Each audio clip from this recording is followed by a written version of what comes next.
Friends, நம்ம இன்றைக்கி fried milk எப்படி பண்ணுறதுன்னு தான் பார்க்க போகிறோம். அதுக்கு நான் 1 கப் கார்ன்ஃப்ளவர் மாவு எடுத்திருக்கேன். அதோட 1/4 கப் சர்க்கரை எடுத்துக்கோங்க.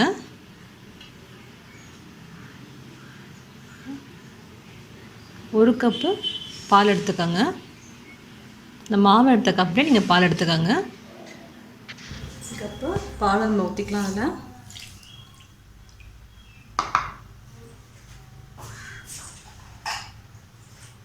நல்லா கலந்துக்கலாம்.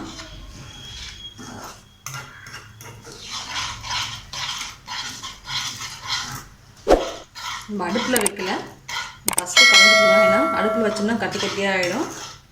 ஃபஸ்ட்டு கலந்துட்டு அப்புறமா நம்ம அடுப்பில் வச்சுக்கலாம். கட்டி இல்லாமல் நல்லா கலந்து விட்டுக்கோங்க.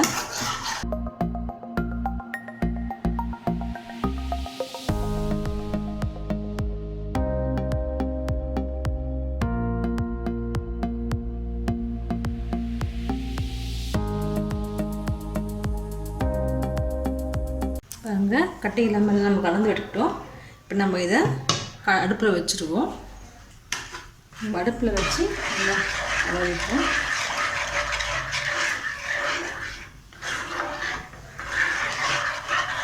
நல்லா திக்னஸ் வரணும்.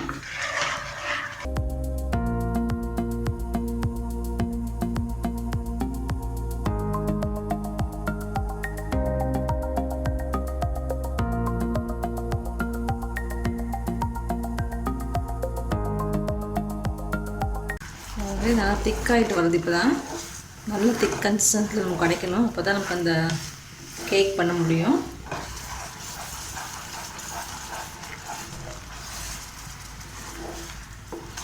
அதுக்கு கொஞ்சம் மீடியமில் வச்சுட்டாங்க. ரொம்ப ஹையில் வச்சிங்கன்னா அடி பிடிச்சிடும்.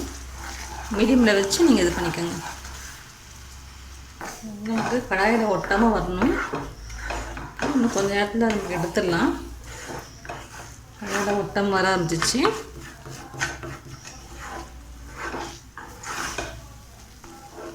கொஞ்சம் வைக்கலாம், நம்ம திக்காகட்டும். இந்த மாதிரி ஒரு பாக்ஸ் எடுத்துருக்கேன். இதில் நெய் தடவி வச்சுக்கலாம். இல்லை நீங்கள் பட்டர் ஷீட்னாலும் பட்டர் ஷீட் போட்டுக்கோங்க.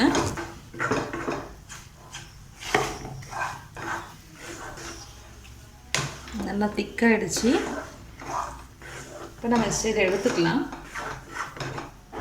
பாருங்கள், இப்படி எடுத்தோம்னா நமக்கு நல்லா ஒட்டாமல் இப்படியே வரதுங்க. இந்த இது பாக்ஸுக்கு மாற்றிக்கலாம். இது அப்படி லெவல் பண்ணிப்போம். நம்ம இது அப்படியே ஆறட்டும். ஆறினதுக்கப்புறமா ஒரு 2 hours ஃப்ரிட்ஜில் வச்சுருவோம். நம்ம அப்போ தான் நமக்கு நல்லா அது ஃப்ரீஸே கிடைக்கும் நமக்கு. இது ஆறினதுக்கப்புறமா நம்ம ஃப்ரிட்ஜில் வச்சு பாருங்கள், இந்த பாக்ஸில் போட்டாச்சு. இது இப்படியே செட் ஆகிடும். நமக்கு 2 hours ஃப்ரிட்ஜில் வச்சு நம்ம எடுப்போம். எடுத்ததுக்கப்புறம் நம்ம ஸ்லைஸ் போட்டுக்கலாம். 2 hours கழித்து பார்ப்போம். ஹை ஃப்ரெண்ட்ஸ், நான் ஃப்ரிட்ஜில் வச்சு எடுத்து பார்க்கலாம். இப்போது நான் 1 hour தான் வச்சேன். எடுத்து பார்க்கலாம் எப்படி இருக்குன்ட்டு. பாருங்கள், இப்படி பண்ணாலே அது நல்லா உங்களுக்கு வந்துடும். இப்படி பண்ணி பாருங்கள். இன்னும் கத்தி வச்சு எடுத்துப்போம்.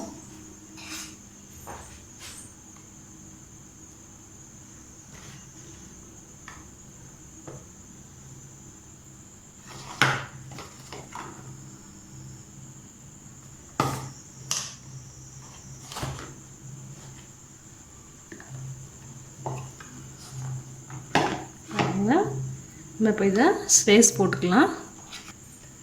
இதை நம்ம ஸ்கொயராக கட் பண்ணிப்போம்.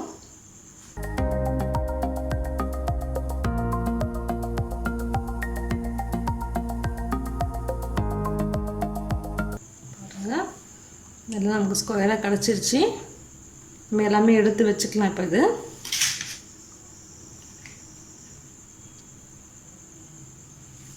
இந்த ஷேப்பில் திக்காமல் கிடச்சிருக்கு.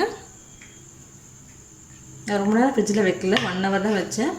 நீங்கள் டைம் இருந்துச்சுன்னா இன்னொரு 1 hour கூட வச்சுக்கலாம் நீங்கள்.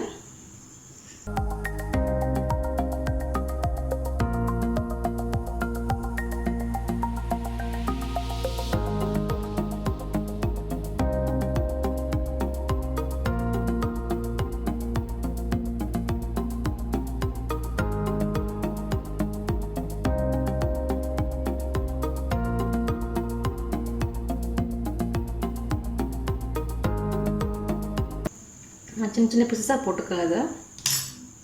அப்போ நம்ம ஃப்ரை பண்ணும்போது நல்லாயிருக்கும்.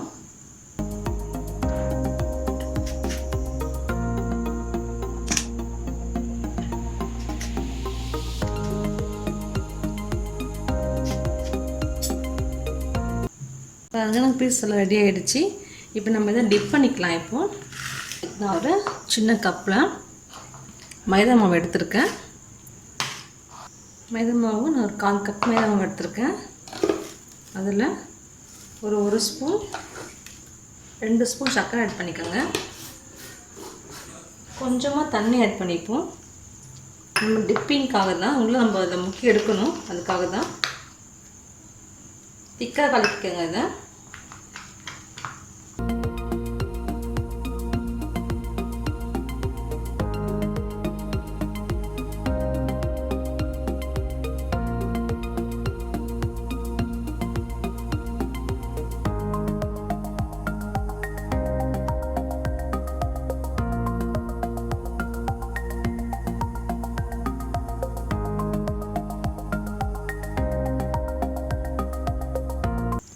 பாருங்க நான் நல்லா மிக்ஸ் பண்ணி வச்சுட்டு திக்கா. இப்போ நம்ம கட் பண்ணி வச்சுருக்கிறத இந்த பீசஸ் எடுத்து இதில் டிப் பண்ணிக்கலாம். பாருங்கள் இதில் டிப் பண்ணிவிட்டு பிரெட் க்ரம்ஸ் வச்சுருக்கோம் இல்லையா, பிரெட் க்ரம்ஸ் நம்ம வீட்டிலே செஞ்சிடலாம், ஈஸி தான். ப்ரெட்டை நீங்கள் நல்லா எடேஸாக சூடு பண்ணிவிட்டு மிக்சியில் ஒரு அடி வச்சுன்னா நம்ம கிடச்சிடும். அதில் போட்டு நம்ம இப்படி பரட்டி வச்சுருவோம். அப்போ தான் உங்களுக்கு ஃப்ரை பண்ணும்போது நல்லாயிருக்கும். இந்த மாதிரி பிரெட் க்ரம்ஸில் பரட்டிட்டு நம்ம எடுத்து வச்சுக்கலாம். எல்லா பீஸும் இதே மாதிரி நம்ம எடுத்து வச்சுக்கலாம். பாருங்க நம்மளோட பிரெட் க்ரம்ஸ் எல்லாம் கீழே வச்சுட்டோம். டப் பண்ணி அதையும் நம்ம வந்து ஃபுல்லாக டப் பண்ணி வச்சு நம்ம கொஞ்ச நேரம் ஒரு 10 நிமிஷம் ஃப்ரீசரில் இருக்கும். அப்போ தான் அது நல்லா அதில் பிடிச்சிக்கும். நம்ம ஃப்ரை பண்ணும்போது நல்லா உங்களுக்கு உதிராமல் நல்லாயிருக்கும். 10 நிமிஷம் ஃப்ரீசரில் வச்சுட்டு அப்புறம் எடுத்துக்கலாம். நம்ம பாருங்கள் ஃப்ரிட்ஜில் வச்சதை எடுத்தாச்சு. 10 நிமிஷம் ஆகிடுச்சு. நம்ம ஃப்ரை பண்ணிக்கலாம். கடாயில் பேனில் எண்ணெய் ஊற்றி வச்சுருக்கேன். ஃப்ரை பண்ணிப்போம். நம்ம எண்ணெய் சூடாகிடுச்சு, போட்டுக்கலாம்.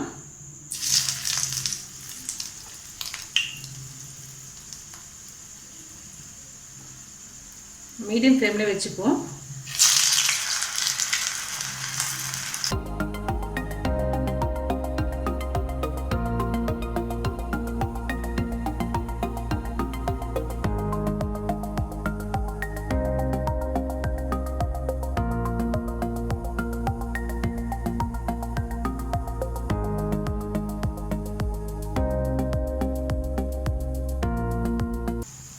ஆல்ரெடி நம்ம மாவு வெந்த மாவு தான், நம்ம ஃப்ரை ஆனால் போதும். அப்படியே நம்ம கார்ன்ஃப்ளவர் நல்லா வேக வச்சு தான் எடுத்துருக்கோம். நம்ம கோல்டன் ப்ரௌனில் கடைசாலே போதும்.